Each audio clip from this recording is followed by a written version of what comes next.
O nosso tema para a nossa reflexão esta noite, ele tem como título Compreendendo, e faz parte deste livro, Palavras de Vida Eterna do Espírito Emmanuel.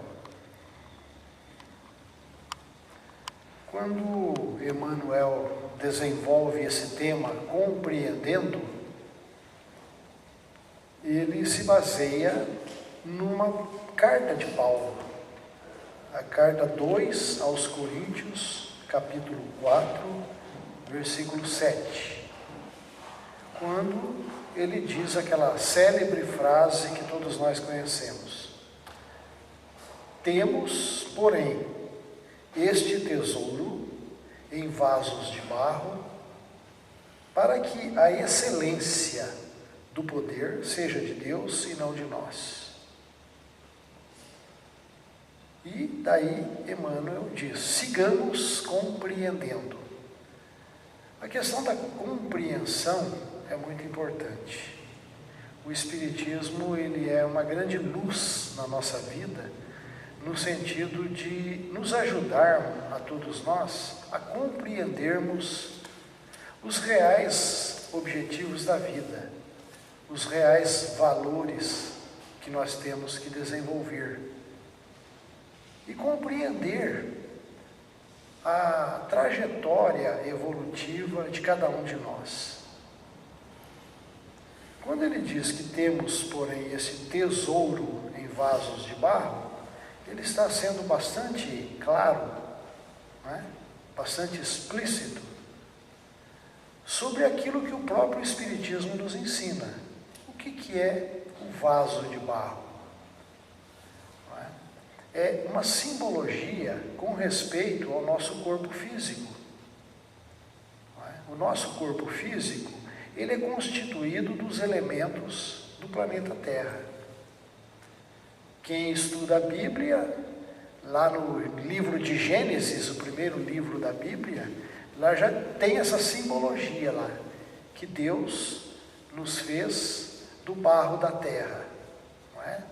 Tem, inclusive, mais à frente tem uma citação que é muito usada, inclusive, pelos pastores, pelos padres, no momento de velórios, por exemplo, quando se cita aquela passagem que nós somos pó e ao pó voltaremos. Essa simbologia, ela indica uma questão clara e científica também, porque o corpo físico realmente é feito do pó da Terra, quer dizer, dos elementos do planeta Terra. Cientificamente, o nosso corpo físico, se nós o decompormos, ele é composto de 70% de líquido, de água. Os outros 30% tem lá uma composição química que nós podemos pesquisar e achar. Tem muitos compostos químicos da natureza. Então, quando o nosso corpo físico é gerado e formado para que o espírito venha habitar, esse corpo físico, ele é composto com os materiais do planeta Terra. De sorte que, após a desencarnação, quando o espírito volta à espiritualidade, e nós dizemos que morreu, o corpo, na verdade, também não morreu. Não é? Morre uma forma física diante dos nossos olhos. Mas aqueles elementos que compunham o corpo físico, eles vão se decompor. E individualmente eles voltarão a fazer parte da própria natureza. Eles voltarão a ser reciclados na natureza em outras combinações. Inclusive, isso é algo que nós aprendemos na escola, nos nossos tempos de escola, não é? A famosa lei de Lavoisier, que diz que na natureza nada se cria, nada se perde, mas tudo se transforma. Quer dizer, tudo que existe na Terra são transformações daquilo que existe no planeta. Então, quando Paulo de Tarso nos diz isto, que nós temos esse tesouro em vasos de barro, Qual é o tesouro que está no vaso de barro? O tesouro somos nós, o eu consciência, aquilo que nós chamamos de Cristo interno, a presença divina em nossa intimidade, o chamado Christos, que nós temos falado aqui repetitivamente. O eu consciência. Cada um de nós aqui somos consciência de nós próprios.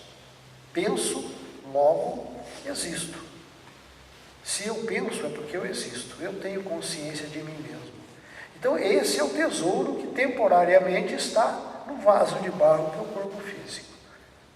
E a gente sempre fala aqui que o corpo físico é a ferramenta de trabalho para que o espírito possa fazer as suas experiências evolutivas.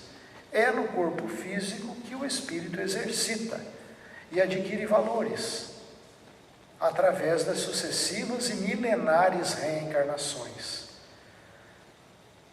E, diante disso, nós temos a lei universal, a lei do universo que rege todos os mundos, essa lei perfeita e imutável, e à qual nós temos que nos adaptarmos, nós temos que nos adequarmos à lei.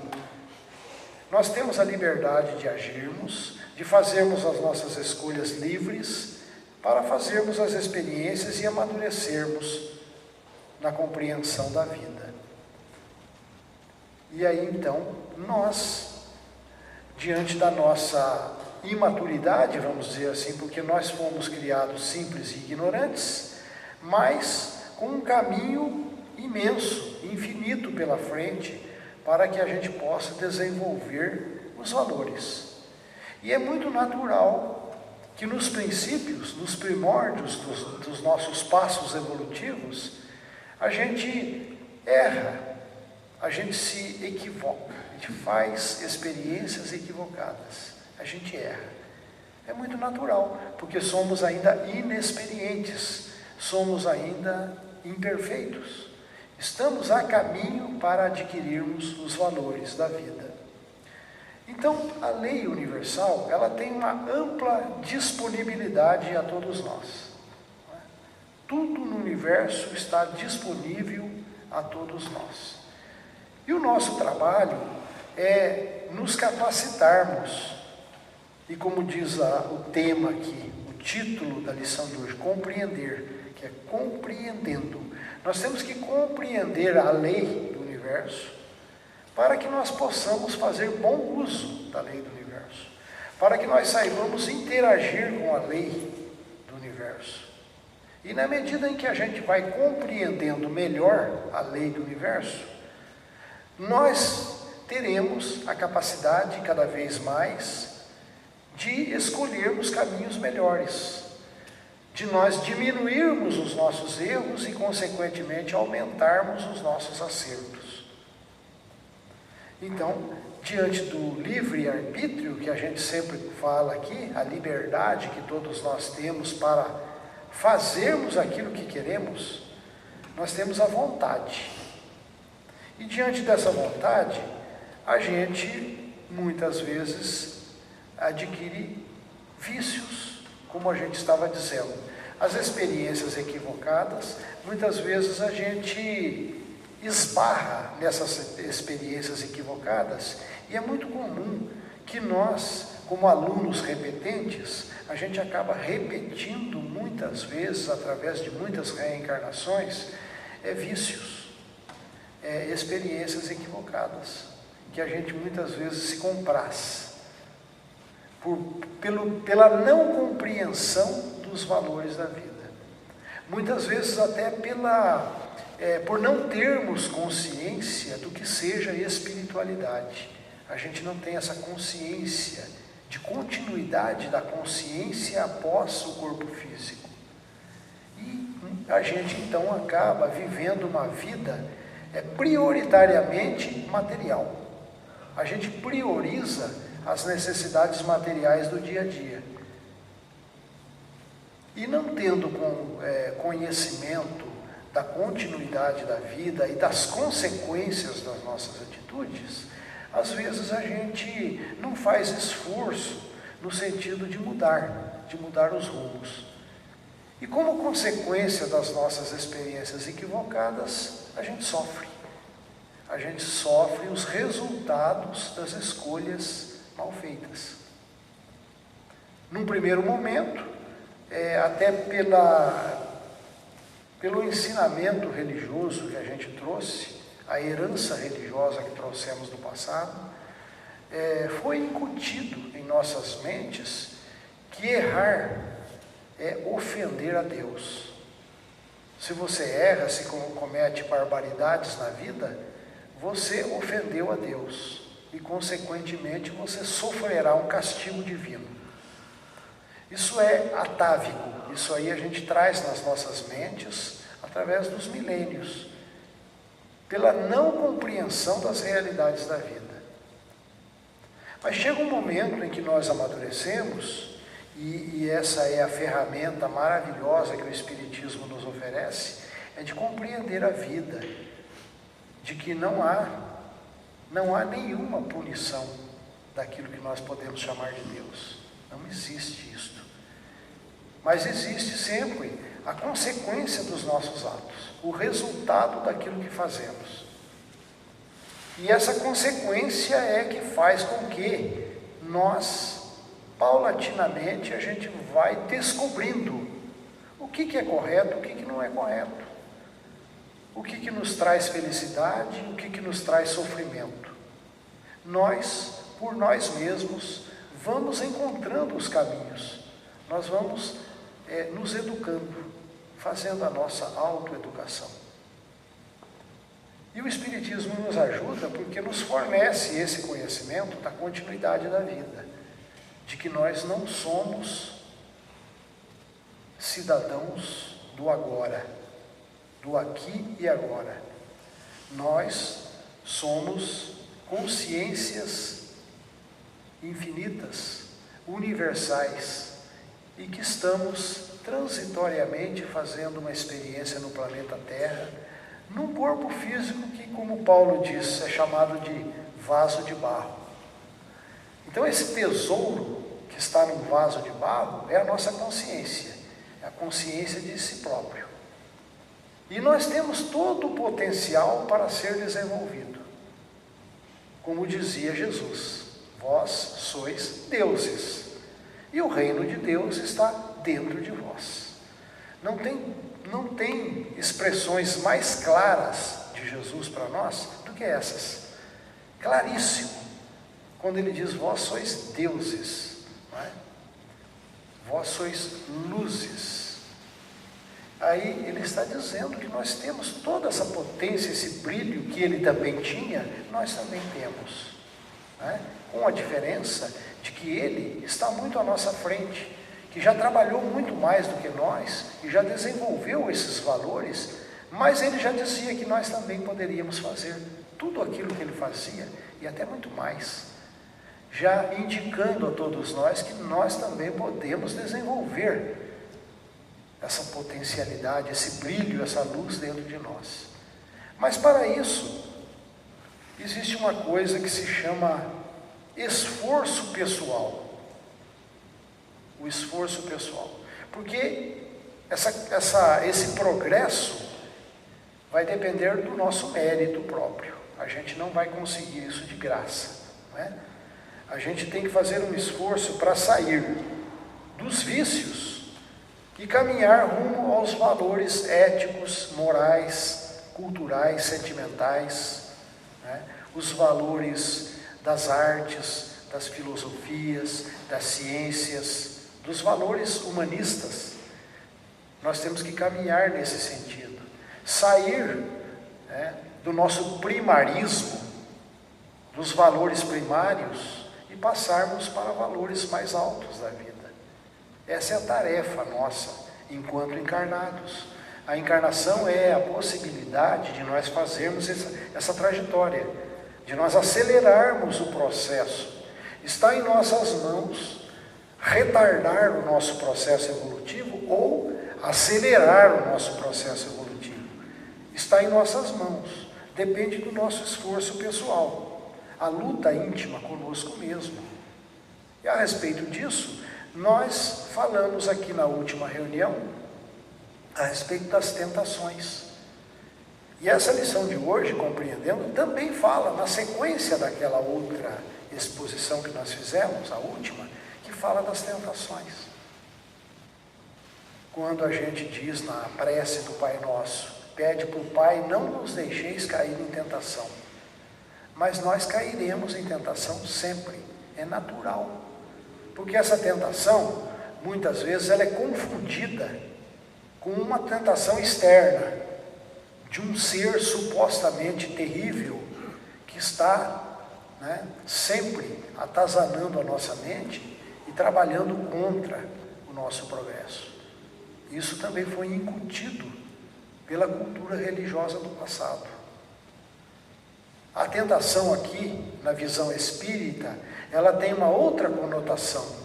A tentação aqui é aquela em que ou nós nos comprazemos e fazemos e repetimos as mesmas atitudes que nós já temos conosco, não é? Ou aquela tentação positiva, que faz com que a gente queira descobrir novos caminhos. Aquela curiosidade que é a mola propulsora da humanidade. Então, diz-se que todo cientista sofre a tentação de querer descobrir as coisas. Nós sofremos as tentações de querer saber das coisas. E é isso que impulsiona o ser humano ao progresso. E quando nós temos tendências também. Nós somos espíritos reencarnados que já vivemos múltiplas, infinitas, multimilenares experiências no passado. E é certo que a gente tem, então, certos vícios, certas tendências que nós trazemos agora, está conosco agora, fruto das experiências passadas. Então nós podemos muitas vezes chamar isso também de tentações.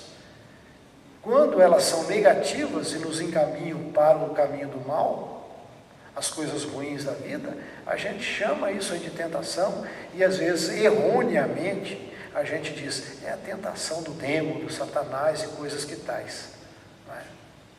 Mas tem um outro lado, a tentação positiva, a tentação boa. A essas nós damos o nome de dons. A gente costuma dizer assim, aquela criança de tenra idade, que a gente tem visto muito aí na mídia, a gente vê muito isso aí nos e-mails que recebemos, nos vídeos que recebemos, espíritos jovens que têm tendências maravilhosas. E a gente costuma dizer, Deus deu um dom maravilhoso para aquela pessoa, para aquela criança. Em tenra idade já consegue reger uma orquestra, já consegue falar em público, já dá demonstrações de inteligência, de cultura. A gente fala assim, Deus deu para aquela pessoa um dom maravilhoso. Por que a gente diz isso? Falta de compreensão. Compreendendo é a lição de hoje. Na verdade, vícios e valores são produtos da construção individual de cada um de nós. Os vícios negativos ainda são deméritos nossos, que nós não conseguimos ainda modificar. Aquilo que a gente chama de dons são valores positivos que nós já conquistamos por méritos próprios. E quando se diz que Deus deu um dom maravilhoso para a pessoa, ora, mas o Deus é a potencialidade que está dentro dela, e a pessoa acionou aquela possibilidade pela vontade, ela foi em busca, ela batalhou, ela conquistou pelo esforço pessoal. Então, diante da lei do universo, o progresso se dá pelo mérito individual de cada pessoa. Os deméritos também não sofrerão castigo. Os deméritos nossos, cabe a nós esforçarmos para mudarmos. Tem uma frase famosa no Espiritismo que diz o seguinte: reconhece-se o verdadeiro espírita pela sua transformação moral e pelos esforços que faz para domar as suas próprias más inclinações ou suas más tendências que nós trazemos do passado. Então, reconhece o verdadeiro espírita não por estar já evoluído, mas estar fazendo esforços no sentido da evolução. A gente tem que fazer esforços, reconhecer as nossas fraquezas ainda, as nossas imperfeições, mas termos em mente que nós podemos conquistar um degrau melhor amanhã, ou hoje mesmo, dependendo do nosso esforço. E diante de tantas possibilidades que nós temos, veja bem, o nosso corpo humano, ele tem milhões de anos de evolução, não é? Se nós estudarmos cientificamente a evolução das espécies, não é? Se nós estudarmos aí a saga humana na face da Terra, desde os homens das cavernas até os dias atuais, a gente vê o desenvolvimento da consciência humana, o desenvolvimento das aptidões, o próprio desenvolvimento do corpo físico, não é? Que quando a gente era troglodita, lá nas cavernas, há milhares de anos atrás, a gente tinha um corpo brucutu, não é? Grosseiro. Hoje não, hoje a humanidade tem uns corpos mais refinados, mais bonitos, mais aperfeiçoados, não é? E a própria ciência, a evolução da ciência, favorece, né, a evolução. Então nós temos o trabalho do espírito usando o corpo e ao mesmo tempo o corpo sendo instrumento de evolução do espírito, que é uma via de mão dupla. À medida que o espírito evolui, ele também evolui o seu próprio corpo físico. E o corpo físico lhe dá o feedback, a resposta, lhe dá a possibilidade de evoluir o espírito. Veja que é uma coisa maravilhosa. Nós, espíritos, usando temporariamente os nossos vasos de barro, né? Nós que somos esse tesouro, como diz Paulo, embutido temporariamente no vaso de barro que é o corpo físico. Aí então Paulo também, numa de suas lições aqui, ele vai falar daquilo que nós, em linguagem espírita, nós chamamos de mediunidade. O que é a mediunidade? Não é? É o chamado sexto sentido, que está em evolução, que está em desenvolvimento. Porque nós sabemos que esses corpos humanos que nós temos hoje, eles têm 5 sentidos físicos, não é? Nós temos a audição, a visão, o paladar, o olfato, o tato. São 5 sentidos que foram desenvolvidos ao longo dos milhares de anos de evolução. Nós fomos desenvolvendo esses sentidos no corpo físico. Mas está em desenvolvimento também na humanidade em geral esse sexto sentido, que é o sentido psíquico. É a antena psíquica do espírito enquanto embutido no corpo físico. É a possibilidade que o espírito tem de comunicar-se com os espíritos desencarnados, né? Com as consciências que estão fora do corpo físico. Porque veja que existe uma alternância. Todos os dias reencarnam milhares de espíritos. Quer dizer, nascem milhares de criancinhas no mundo inteiro, todos os dias. E desencarnam também milhares de pessoas todos os dias. Então, existe uma alternância. Espíritos que vêm para a carne, espíritos que saem da carne. E nós, cada um de nós aqui, já fizemos isso milhares de vezes. E a gente não se lembra agora, não é? Porque o nosso cérebro físico, deste momento, não participou das experiências passadas. Mas fica indelevelmente gravado no inconsciente profundo, que é a memória do próprio espírito, as experiências, a maturidade, a compreensão das coisas. Então nós fazemos essa alternância. Todos os dias espíritos reencarnam, espíritos desencarnam. E ao fazermos isso, nós vamos ganhando experiências e a humanidade vai evoluindo. Então a mediunidade é esta capacidade que nós temos de mentalmente, ao pensarmos, quando o eu, consciência, pensa, a gente emite vibrações, como ondas de rádio, de TV, de celulares, são frequências vibratórias que se propagam na energia cósmica universal. Aquilo que no tempo de Kardec se chamava fluido cósmico universal, né? Está no Livro dos Espíritos. A energia cósmica universal, a energia básica do universo. Então, todo o nosso pensar emite frequências. E essas frequências, elas entram em sintonia com outras consciências afins. Portanto, cada um de nós aqui temos as nossas companhias espirituais que queremos.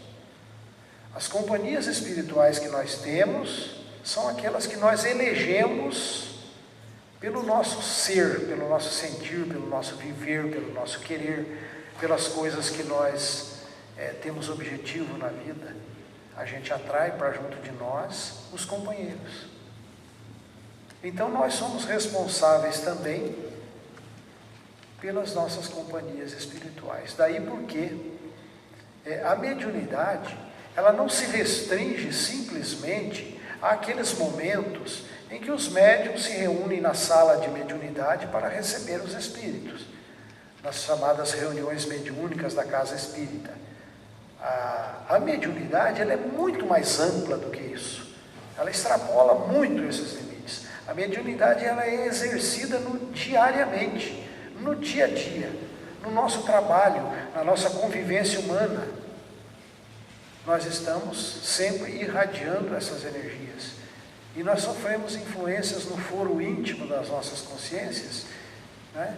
Sofremos influências benéficas ou maléficas, de acordo com os nossos propósitos de vida.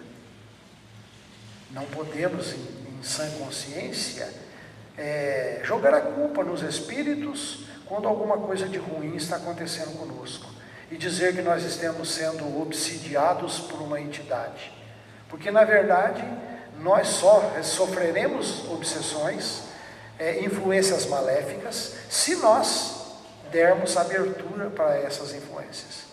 Porque se nós cuidarmos do nosso campo vibratório, do nosso campo emocional, do nosso campo psicológico, se nós alimentarmos as nossas mentes, as nossas consciências com instruções construtivas, se nós trabalharmos no campo do bem e o nosso pensar seja sempre no campo do bem, da construção, da fraternidade, com certeza nós estaremos criando em torno de nós uma proteção energética, um campo vibratório propício para o bem, que certamente evitará as más influências. Então, se alguém sofre má influência, ele precisa, em primeiro lugar, analisar a sua própria vida, fazer a análise consigo próprio, quais são as nossas atitudes, quais são os nossos quereres do dia a dia, o que a gente quer da vida. Eu costumo dizer que a nossa melhor prece, a nossa melhor oração, é o nosso querer na vida. O que a gente almeja, o que a gente quer da vida. Isso aí é uma prece dirigida à lei do universo. A lei do universo, a consciência do universo, ela está perfeitamente ciente daquilo que se passa no íntimo das nossas consciências individuais. Não é? Nós, as nossas consciências individuais, nós estamos em aberto diante da consciência universal. E a consciência universal sabe exatamente do que nós precisamos e do que queremos, o que buscamos. Então, esse é um trabalho, né?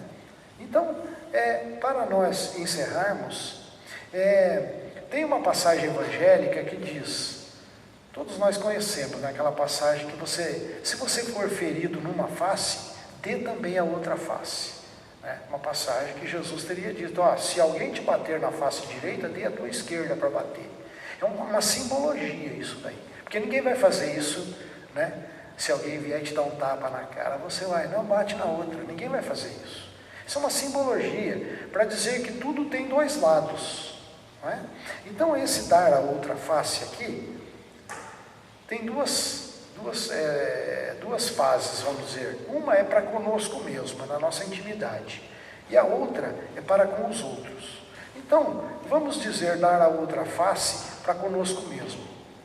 Se a gente cai, que todos nós na nossa caminhada a gente está sujeito a errar e cair. A gente cai na vida. Então está dizendo, qual que é a outra face? Vamos nos levantar e estender as mãos para a fraternidade e para a ajuda, né?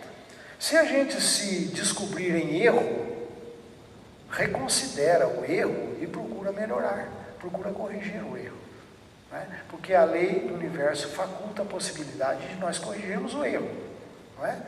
Se nós estivermos doentes, cansados, desanimados diante da vida, a gente deve buscar se animar, né? Alegrar-se, porque a lei do universo está ciente da nossa luta. Termos esse pensamento positivo. E com relação aos outros, dar a outra face com relação aos outros. Se nós formos caluniados, que nós possamos perdoar, esquecer as ofensas. Se nós formos menosprezados, não revidemos, nem firamos as pessoas, não é? A gente não deve nunca reagir, a gente deve agir, não é? Se a gente for perseguido, esquece o mal. Se a gente for insultado, esquece as ofensas, não é? Porque a gente costuma muito, nesses momentos, falar assim, eu não levo desaforo para casa, e a gente reage. Quando o certo é a gente agir no bem. Oferecer a outra face é mostrar que você tem educação que o outro não tem. Se você compreender o outro, você vai ter essa indulgência, essa compreensão para com o outro, e entender que o outro ainda não se educou. Então cabe a nós evitarmos as ofensas, né? Então essa caminhada que nós temos que fazer, compreender a vida, a compreensão da vida. Quantas vezes a gente erra e a gente tem que pedir perdão para Deus. Ai, Deus me perdoa. Aí fica uma interrogação para todos nós levarmos para casa, para meditar lá no travesseiro. Deus perdoa? É uma pergunta, uma interrogação. Deus perdoa? Ou podemos analisar da seguinte forma: será que nós temos a capacidade de ofender a Deus? Será que Deus precisa nos perdoar? Se Deus já nos fez na simplicidade, na ignorância, e já está implícito nas leis divinas, que nós erraríamos muito. Já está implícito, já está previsto na lei que nós erraríamos. Portanto, Deus não precisa nos perdoar, porque como diz as letras evangélicas, Deus é amor. Deus nos fez desta forma para seguirmos em frente. Então, se nós erramos, nós temos que nos perdoarmos a nós mesmos, porque a presença divina já está em nossas consciências.